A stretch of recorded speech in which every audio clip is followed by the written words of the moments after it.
তপবনে এসেছি। তপবনের আমরা পাহাড়ের উপরে আছি, একদম টপটার নিচেরটায় আছি। টপটা এটা তো আপনারা দেখুন, ভিউটা ভালো। সামনেরটা বলছে তিরকুট পাহাড়, তো আমি কনফার্ম বলতে পারছি না তিরকুট পাহাড় না কি পাহাড় এটা। তো সামনেরটা দারুণ, ভিউটা খুব সুন্দর, ওখানে কুয়াশা আছে অনেকটা।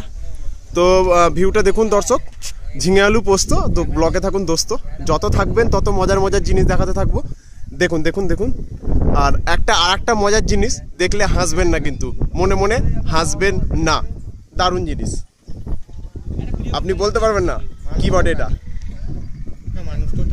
মনে মনেই রাখবেন। হ্যাঁ, হুনু কিন্তু একবারও বলবেন না। চলুন দেখা যাক ঝিঙে আলু পোস্ত, ব্লগে থাকুন দোস্ত। আমাদের ট্যাগলাইন ঝিঙে আলু পোস্ত, ব্লগে থাকুন দোস্ত।